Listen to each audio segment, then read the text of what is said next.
Om Sai Ram. I welcome you back with the fifth part of the third chapter of your Sociology PU2 book, Inclusive Strategies. In today's chapter, we are going to learn about gender inequality and women empowerment.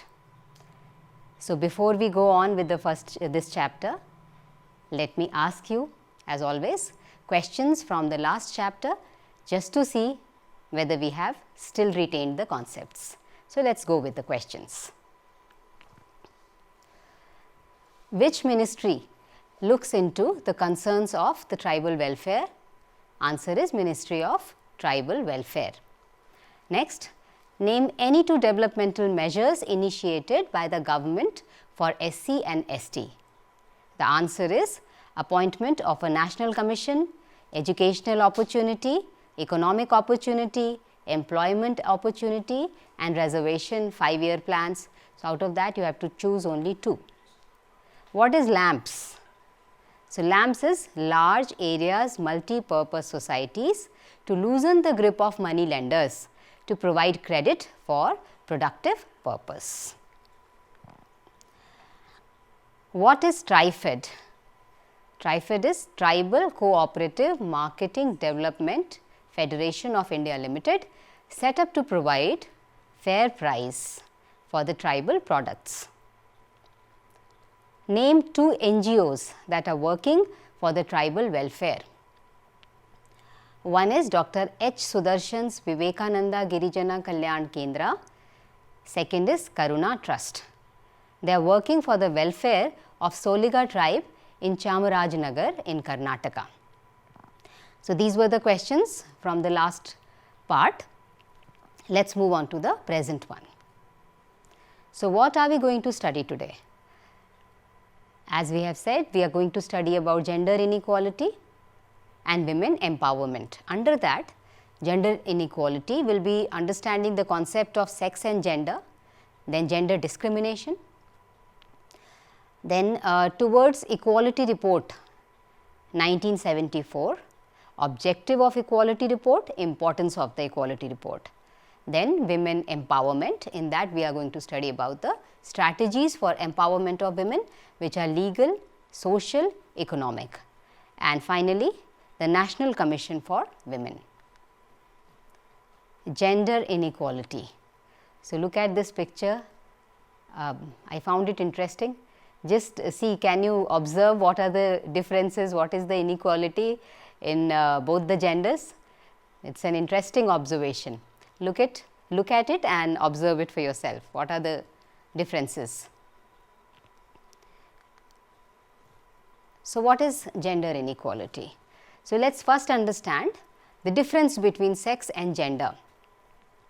Sex is connected with biology. A species will have two sexes, male and female, whereas the gender identity of men and women in any given society is socially and psychologically determined.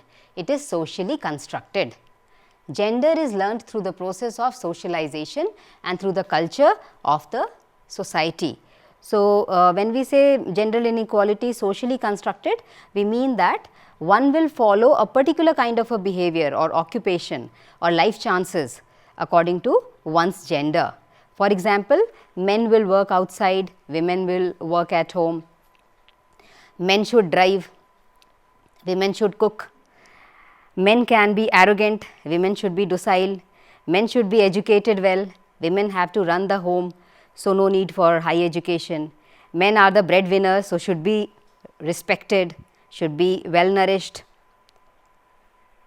So, and women should take a secondary position. So, these are some ideas that we associate with the sexes, and then it becomes gender.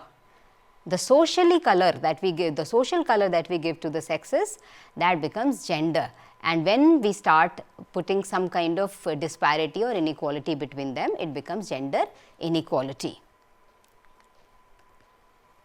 On the basis of gender inequality, there is discrimination. What is discrimination?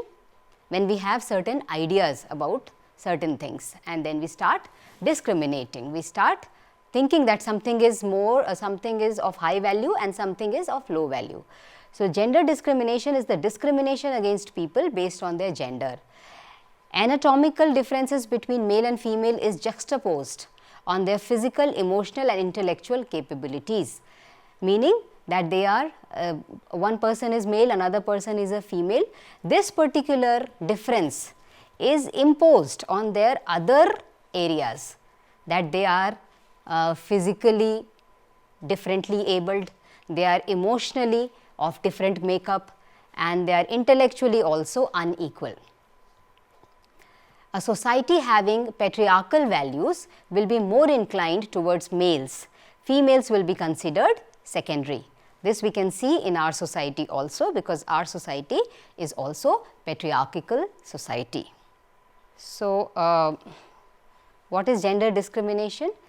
Sex role is the role played by an individual on the basis of socially defined norms attached to that gender, as we just discussed, that men should drive, women should cook, all those examples. There develops the sex role stereotype. Men are given higher status, women lower or secondary status. So, as a result, female are considered lesser and are accorded fewer opportunities than males. This is gender discrimination.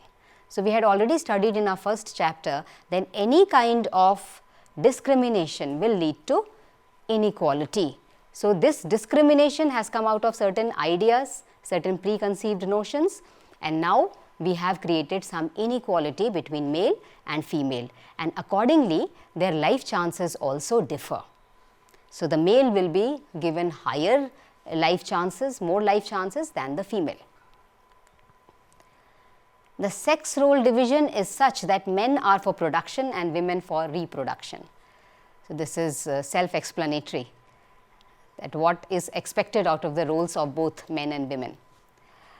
The unpaid, unseen household work is considered lower than the work done by the men outside the house. This is every house's reality, where we think when somebody asks, what does your mother do? She doesn't do anything, we promptly say, she is at home. So, we forget to realize that there are so many things to be done even at home, but that work is given lesser importance.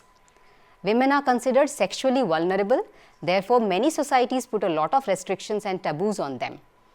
So, this is another area where we think that they can be exploited sexually. So, then we put so many conditions on them. Don't go out in the night, don't wear these kind of dresses, dress up like this, don't laugh like this. All those conditions are imposed on the women, considering the fact that they are sexually vulnerable.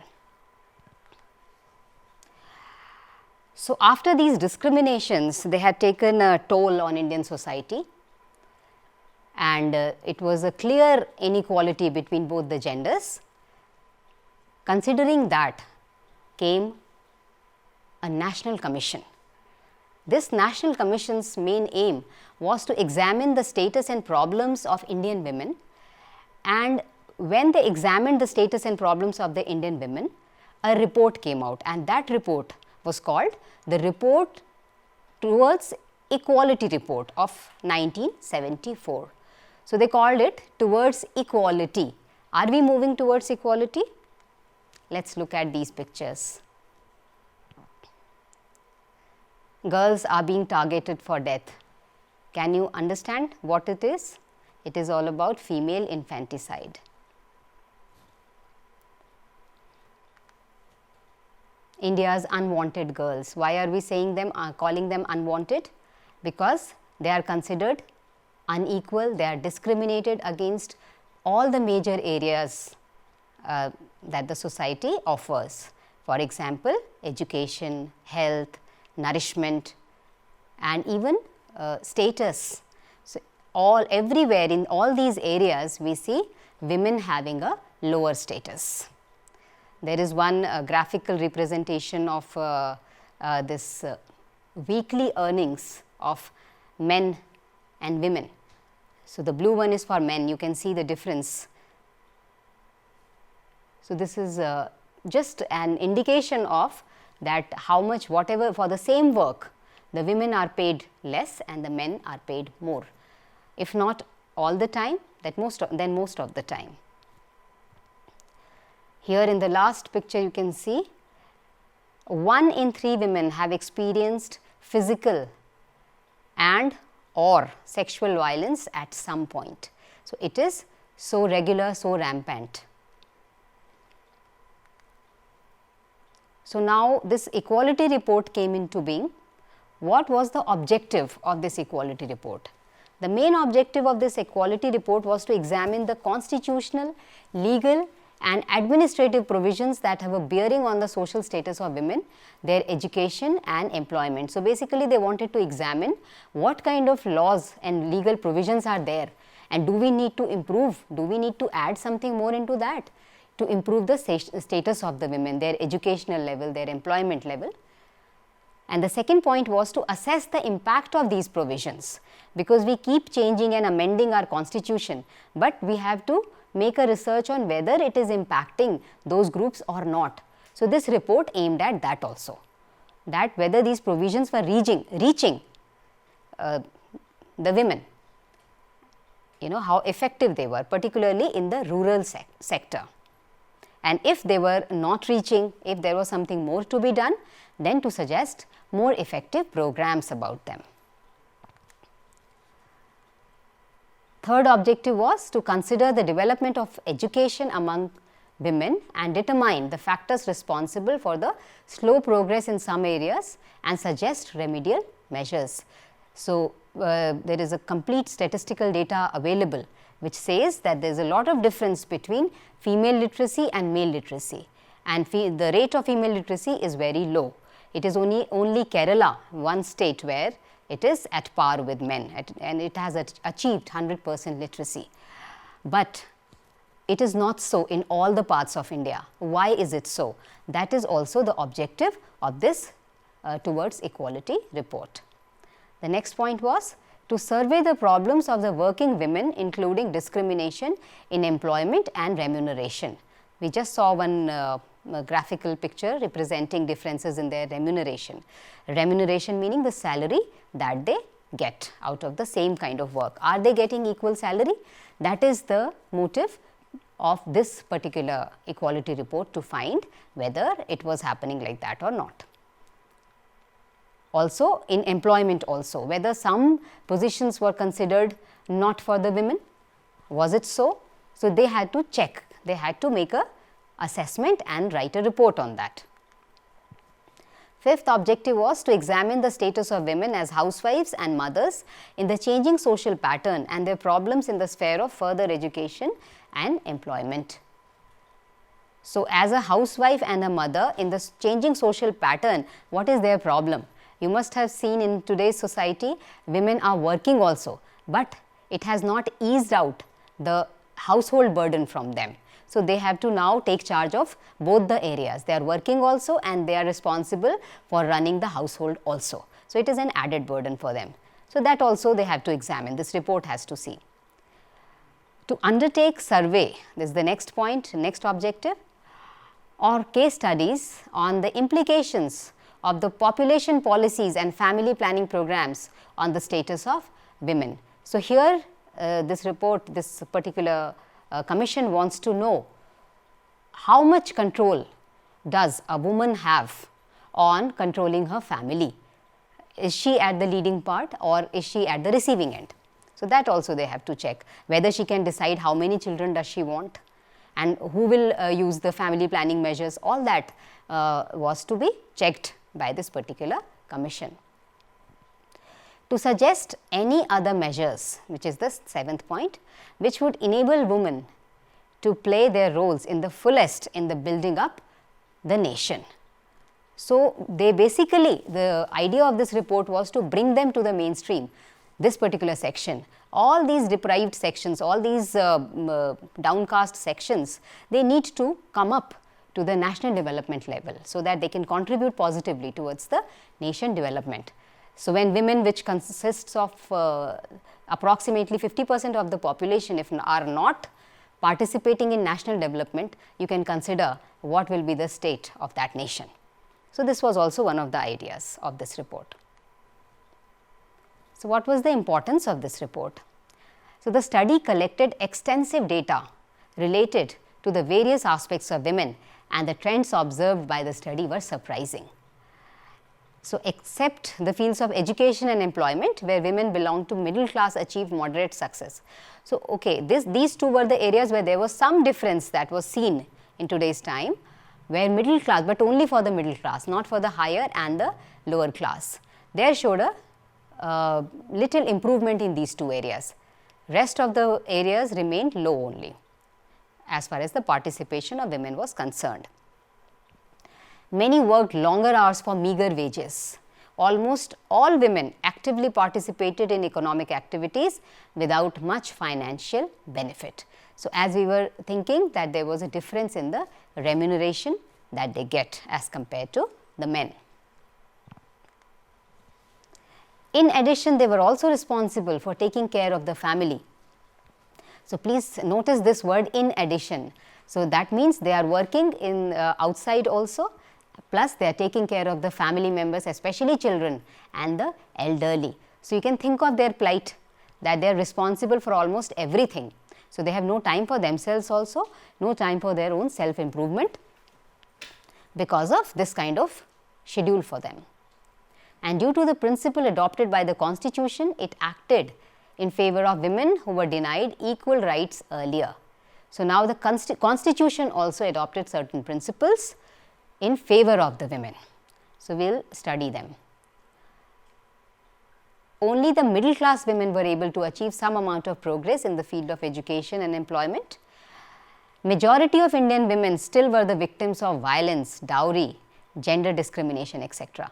So, only little benefit was there, little change only had come for that also for the middle class women. Rest of the areas, rest of the population of women category, they remained untouched by these programs, and they were still the victims of violence, dowry, gender discrimination, etc.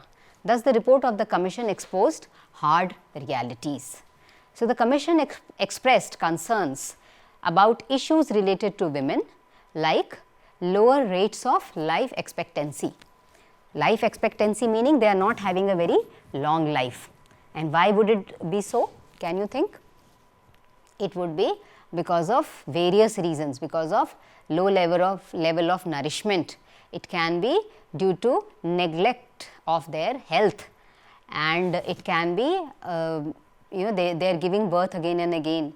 All these are very important factors that impacted their rates of life expectancy, which was low and lower than the men. Declining sex ratio. So, why was that? It is all to do directly linked with female feticide, where the sex of the child was detected. If it was a female, it was killed. So, that impacted the entire sex ratio, and the women were at the lower side. It was leading to a decline in the sex ratio. High death rates and low participation in economic activities, because they are not going out, they are not educated, and they are working only inside their homes. So, they are not participating in the nationwide economic activities. Such trends were against the accepted goals of our Constitution. So, what was the accepted goal of our Constitution? The Constitution saw no difference on the basis of gender, caste, creed. So, here it was against it, because we can see the inequality on the basis of gender. So, during the 19th century, women were seen as the victim of certain social evils. In the post-independence period, they were seen as the beneficiaries of the developmental projects, but not as an active participant of the same. So, they were only at the receiving end of some kind of benefits that were given to them. They were not participating actively in nation building. Their role in the national movements, labor movements and peasant movements was ignored. So, this is a little thing about how the history was about the condition of the women. As observed by the scholars, political parties accepted the role of the women in building a new society, but rather in a reluctant way. They considered, yes, we do require their participation, but they were not very concerned about this issue. So, the report of the commission influenced the policies of the government while formulating developmental projects. So, this was one benefit, one direct help of this report, that these policy makers woke up to the need of creating beneficial policies to reduce the inequality prevalent in the society on the basis of gender. It identified certain wrong notions about the role and status of women, as we had discussed, that stereotypical roles and status of women that was attached to this gender.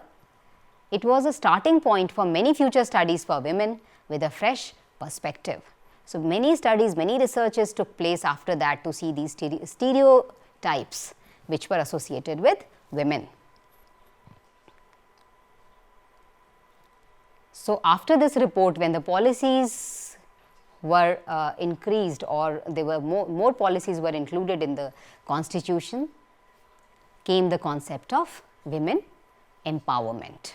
So, the dictionary meaning of the term empowerment is to give power or authority. So, thus women's empowerment is the act of empowering women, that is to give them the power or authority. The concept of empowerment is being used in many contexts as a tool for understanding what needs to be changed in the situation of poor and marginalized people. So, with empowerment, we will understand that what we need to amend, what we need to add for poor people and marginalized people meaning deprived people. Women experience subordination or powerlessness in multiple domains.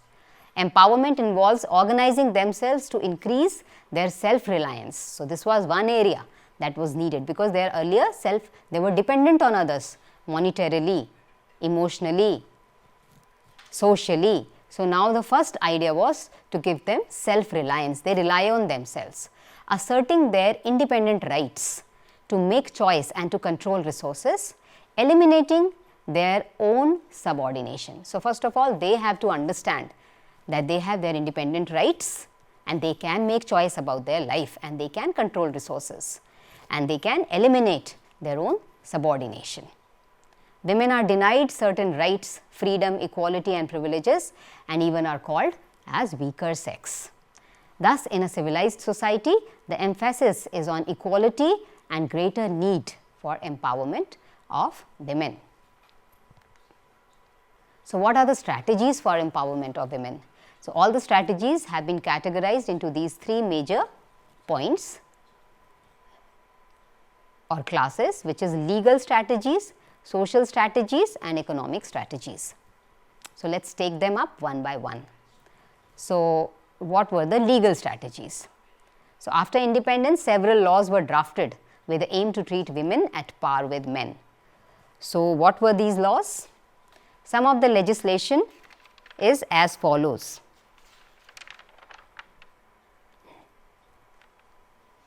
Hindu Marriage Act of 1955. So, what was it? It provides guidance for Hindus to be in a systematic marriage bond. It gives cohabiting rights for both bride and groom. It lays down certain conditions to validate the marriage. So, this is how the marriage was validated, and certain conditions were laid that to help polygamy also. So, this was about Hindu Marriage Act of 1955. Then came Hindu Succession Act of 1956. So, this act lays down a uniform and comprehensive system of inheritance and succession. Before this particular law act came into being, all the ancestral or familial property was distributed amongst the male members of the family, not to the females. Females were not included. But with the coming of this act, females were also included to get their share from the property, familial property. Then came Hindu Adoption and Maintenance Act of 1956.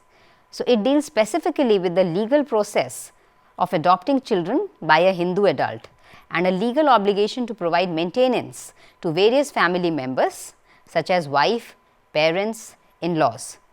So, this particular act, it gave the women some monetary resource to sustain their lives. It was particularly a boon for the deserted women who could claim some kind of maintenance from their husbands. And then came Dowry Prohibition or Amendment Act of 1984. This particular act, it prevented giving and taking of dowry, because this was one major issue in Indian society, and there were women who were being burnt alive on the name of this dowry. So, it was creating a great havoc in Indian society. So, there came this particular act which prohibited giving and taking of dowry. And then came Domestic Violence Act 2005. So, what is domestic violence? When violence happens inside the four walls of a home. Husband may be violent, in-laws may be violent, even children may be violent against women. So, then came this particular act of 2005, and it protected women from domestic violence, and it brought into force by the Indian government in 2006. Now, look into the social strategies. So, social strategies talked about these points: establishment of women welfare services, legal literacy of women through mass media, help of neighbors to be sought in the case of abused women, and conducting public education and awareness program in order to help women. Males are also to be educated to realize their new roles and their contribution in the family life. So, here we are basically saying that women need to be more reliant on themselves, and through these particular welfare services were established to help them in that. And legal literacy of women was very, very important. Legal literacy meaning women should be made aware of what are the laws which are existing to help them, to protect them against any kind of discrimination or atrocity. And they could take the help of neighbors. This is also encouraged in the case of abuse. So, family may abuse a woman, so she can take the help of the people surrounding in this neighborhood. And conducting public education and awareness programs. So, there were many ways in which these programs were conducted, and to make the women aware about what all policies are available for them. And then males were also educated to realize that they should also contribute in the family life and not just live in their convenient, comfortable zone. They should also participate and take responsibility of household work. Then third one was the economic strategies. So, economic strategies talked about educational and vocational training for women, which will enable them to seek jobs and become economically independent. Technological aids that will be labor savings devices and will lighten women's burden on heavy daily tasks. So, some technological aids will be provided to the women, so that they can derive some time out for themselves also. So, for household work also there were new instruments, there were new equipments that were available to ease out their everyday burden. And train women in both formal and non-formal education. So, formal is the proper educational system which the schools and institutions follow. Non-formal education is that they gain some literacy, they gain some information about their surroundings and important information which is going to help them, be it law and availability of resources, etc. So, training was given in both the areas. Then credit facilities to start small scale industries and self-employment. This was very important, because unless you are dependent on yourself, that is, you are independent, financially independent, it is very difficult for the women to assert their rights. So, this was the first thing that was targeted, to make them self-employed or to start a small scale industry. Some kind of training or credit should be given to them to start something like that, for them to become self-reliant. Then there were programs for placing women in important positions at various levels. So, as you have seen in the case of SCs and STs, Here also in women's case also special provisions were made only for women, because that was one group which was lagging behind for a long period of time, to bring them up at par with their male counterparts. Government of India declared the year 2001 as Women's Empowerment Year with a threefold objective. So, this particular year was considered as Women's Empowerment Year, and there were three objectives to that. First one was creating a nationwide awareness about the problems and issues affecting women and their importance for national development. So, all the problems women are facing, people should be made aware of it, so that they are more sensitive towards these issues. Then initiating and accelerating action to improve access to and control of resources by women. So, women should also be controlling the resources, be it familial resources or job resources. Women should also actively and equally participate. And then there was creating an enabling environment to enhance the self-confidence and autonomy of women, so that they can take their rightful place in the mainstream of the nation. So, we have to create a kind of environment which will enhance the self-confidence and autonomy of women, autonomy meaning they are again self-reliant, so that they can take their rightful place, which is equal place in the mainstream of the nation. So, there was a national commission that was set up in January 1992 with the objective of protecting and promoting the interest of women in India. It is a statutory body of the Government of India which advises government on the policy methods affecting women. So, what is a statutory body? Statutory body or authority, it means that any body that derives its power from the law or statute. It is made by the parliament, and then it is called a statutory body. So, it is made from the constitutional, the rules which are there, the laws which are there. And the Government of India, it advises the government on all the policies methods affecting the women. So, this particular national commission got this right, which it became a statutory body, and the role of this statutory body is that it can advise the government also to pass certain laws related or policies related to the particular area. In this case, it is the women.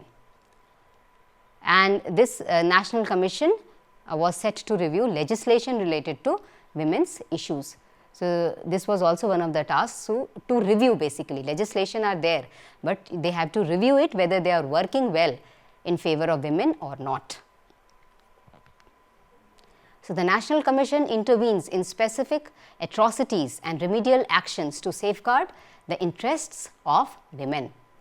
So, there are certain atrocities on women, that is brutal activities against them, and what are the remedial action to safeguard the interest of the women. And it secures speedy justice for women, not long term processes that will bring some kind of relief to them. It will be very speedy in case of women. The judgment will be given speedy, so that they can get their right. Then NCW consists of a chairperson and consists of 5 members and a secretary nominated by the central government. So, it is a governmental body or nominated by the government. So, the Government of India made some schemes for economic development of women. So, as we had already discussed, unless women are economically independent, it is very difficult for them to assert their rights and assert for their rightful place in the society. So, this was one area that was targeted by the Government of India. So, under this, what were the schemes? So, Government of India launched various schemes for the economic development of women, such as the institutes for providing vocational training. So, this was first thing, that they should be given some kind of skill training, so that they can work for themselves and can earn some money. Then social assistance scheme, the scheme of training cum employment. That means they will be trained there and they will be employed also. And employment cum production centers. So, here also they will be employed also and they will be producing for the their organization. Then came these particular bodies which were Rashtriya Mahila Kosh, which came in 1992, Mahila Samriddhi Yojana 1993, Indira Mahila Yojana 1995. What were they? They were basically established to make credit available for lower income women, and it was basically to equip them to socially, economically participate in the developmental process. And Women's Development Cooperation of 1986 and 87, etc. So, with this we come to a close of this particular part, and as always there are some questions for you. So, what are these questions? What is gender discrimination? Basic question. What does the report towards equality talk about? Which year did the Government of India declare as the year of women empowerment? And the fourth one is, list out the strategies for women empowerment.